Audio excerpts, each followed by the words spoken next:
Here's the Radio Airthrey News with Scott Hatton. Thank you, Alfred. This is Radio Airthrey News, dateline Thursday, the 15th of November, 1979.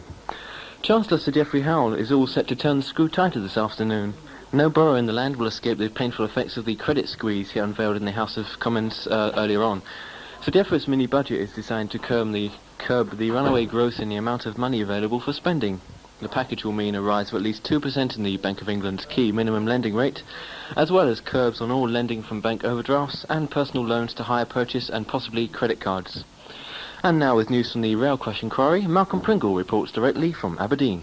A faulty signal could have caused the two-train death crash an inquiry heard yesterday.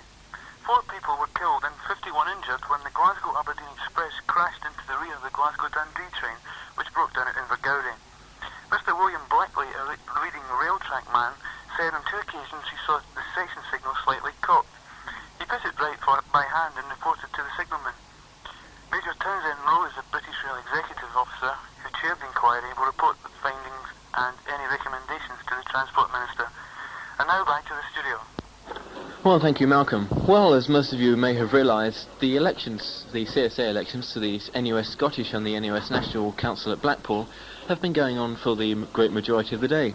And so, earlier we sent our correspondent out to the link bridge to see how voting was going. We have Solomon Ngee with us here on the link bridge, and he's the returning officer for the moment, sitting at the desk. Solomon, how is voting going so far? Voting has not been going on very well. It's not a lot of people voting at the moment, but we're expecting some more people, say approximately in about 30 minutes' time. We have with us now John Sayers of the Liberal Club. John, why exactly are you standing for National Conference? Well, I feel that this year is a very important year for students with the Tory government cutbacks.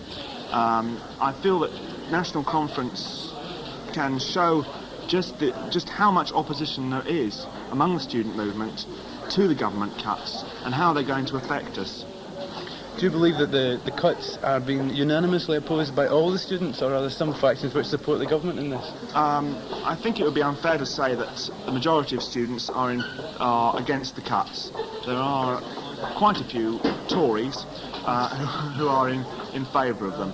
But I think that they will find that when the cuts start to bite, that it will be just as likely to be them as everybody else that is affected.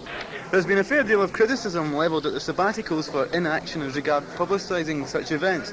We stopped a man in the link bridge today to ask him what he thought. Did he even know about the election?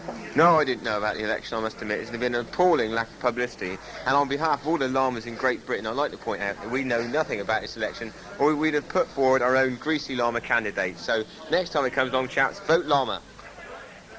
The message to you, Rudy. Vote llama. I now have a young lady in the street or on the link bridge. What are your views on the election so far? Well, I think if John McDaid wore tight black cords, he would have been elected. Or possibly he would be elected. Well, he has been elected. He is but elected to the NUS thing. Oh, the NUS thing. Yes, I see. So you think tight black cords are the answer to everything? But I mean, Angus Collins used to wear them and he always got elected. And so much for the election. Well, next we went down to the McRobert foyer to interview a few people on their thoughts on the food that is generally served in the McRobert. Blech. Why blech? Well, it's like school dinners. I had it twice and I sort of threw up and that was it. Never touched it again. And I know some poor sods have got meal tickets and have to eat every day. So you would advise people not to buy meal tickets in general then? Yeah, it'd be lunacy. Yes, it would Waste of money. So the quality, your honest opinion of the quality of the food is? Low. Low. Yes. And what about the prices? Not particularly cheap. It's cheaper in Hull. The food in Hull. Yeah, Hull University food's great. Ah, yes, I've always wanted to go to Hull. It's one of these places I've always wanted to go. What's Hull like? Well, it's a bit of a dump, actually. You're going to have to edit this. No, the M62 goes there as well, doesn't it? Or will almost, do. Almost. It's coming past, yeah. Okay, so from Robert to Hull, we now go back to the studio. And from the studio to Scunthorpe, where Adam Pringle, our Scunthorpe correspondent, has a review of the Madness concert there last night. Well, quite honestly, Brian, the concert was rather a disappointment.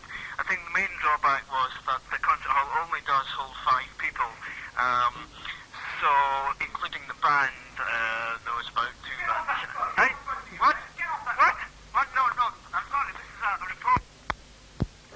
Well, we seem to have a slight technical hitch there in Rochdale, but on to another item.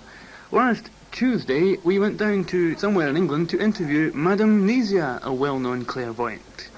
And she now talks to Scott Smith of the current affairs team. Well, here we are in the parlour of Madame Nesia, the famous clairvoyant. Today we are trying to find out if we can get in contact with Gracie Fields, who unfortunately passed away a few months ago. Being her second cousin, twice removed. Gracie, love, can you hear me? 2 knocks means yes, by the way. Gracie, have you any messages for us? Gracie, love, do you want me to talk to you a bit more? You what? We seem to have hit a technical... Excuse me, this is a no seance area. I can't see signs. No seances between 8 a.m. and 6 p.m. Sorry, you have to go. Wait a minute. You have to go. Sorry, that's the law. I'm only doing the duty. We're sorry, but the meeting was unfortunately terminated at that point by a member of the Rock Against Seances Society. In the ensuing fracas, the clairvoyant was unfortunately injured, which is commonly known as striking a happy medium. We would like to thank Cynthia Wilson-Smythe for compiling that last report. Well, now we go over to Kingston, Jamaica, where our roving reporter Matthew Pringle discovered a member of the Sterling branch of the Banana Appreciation Society running a banana plantation in that very same country. And as I sit under the shade of our palm tree in this Jamaican beach as the sun slowly sets and the... Wait a minute, you've got the wrong bloody sound effects. We're in Jamaica. Sorry, Matthew. I mean, you don't have tribal... Oh, my God's sake. I mean, well, I don't know. A few rastas sitting about smoking dope, something like that. I don't know. Telephone? No. Reggae, that's it, reggae. You want the reggae beat? Yes, in the bathroom. Yes, in the bathroom. Okay. No smoking instrument, please. Private smoking instrument. No smoking instrument. Okay. Hold your mud. Come on, don't smoke it, run some in. No smoking instrument record coming up.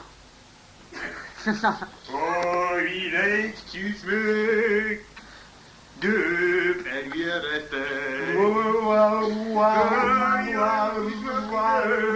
Well, here I am once again under the shade of the palm tree on this Jamaican beach and interviewing Graham Whitehead, who is... Good evening. Yes, good evening, Graham. Good evening to all the banana appreciators out there in Stirling campus. And you are yourself a second-year student at Stirling University, are you not? Yes, well, I came on a year exchange to America, and this is where they've shoved me. I ended up in Jamaica. I see. But So what... I'm still quite a keen fan of the Banana Appreciation Society. And you have your own plantation here, I gather? I have just developed my own plantation here. Yes. Coming on fine. And how many heads of banana do you have? How many, sorry? Heads of bananas. Heads of bananas? Yeah. About 15 approximately. 15. You can see the bananas behind you, can't you? In the rows of trees. They look so well, happy. Oh, yes. I mean, I can see you treat your It bananas really is a very lovely well. sight to see the Yeah. bananas so content. Sorry, what? I'm having an interview. I'm sorry. Nigel, Listen. darling dear, no, you'll have to take that one again. no. You haven't got quite the lipstick right. No, Sorry about that. So, well, they're not going to see my lipstick. I mean, it's going out on radio. Just radio? So if you just get lost and let me sorry. go. Okay, mate, I'm trying to now to bring some more sanity to the proceedings. Back to the records. This is the end of Radio S3 News for today. We'll be back with another bulletin tomorrow.